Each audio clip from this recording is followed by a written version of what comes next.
And so that led to this practice of like, well, actually, we can just offboard the responsibilities of employing these workers to others. And also it will look like our headcount is lower and our market cap is higher. And that ratio looks really good to investors.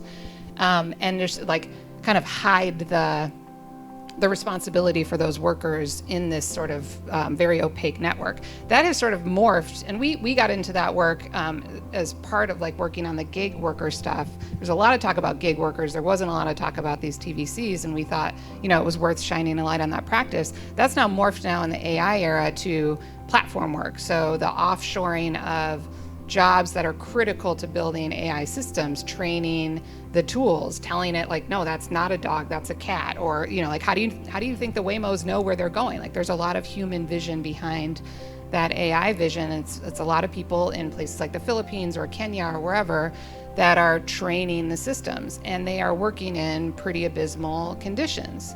And so I think that's, and now there are companies that are starting to do that further up the sort of value chain. We're talking about engineers at Amazon who are now saying, I feel like actually a warehouse worker. Like my job has become, sort of not automated, but augmented in a way that is as sort of dehumanizing, and like that degrades all work. And this is the thing I was going to say earlier is like, I know we're focused on lower wage workers, but like today's white collar, higher wage workers are tomorrow's lower wage workers. And I think it's really important for us, again, to think about this holistically, what it means for the entire labor force, what it means for lower wage workers today if higher wage workers are losing their jobs or being pushed down the ladder.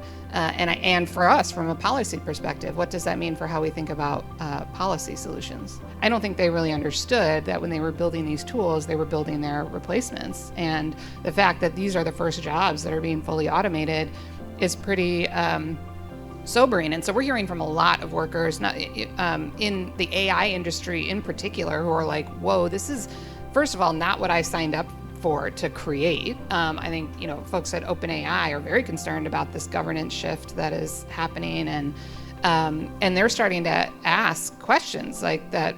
Workers, they're starting to see themselves as workers in a way that I think they really thought of themselves as sort of equity stakeholders in these companies, which they were to some extent, but that is also starting to fall apart in some pretty important ways.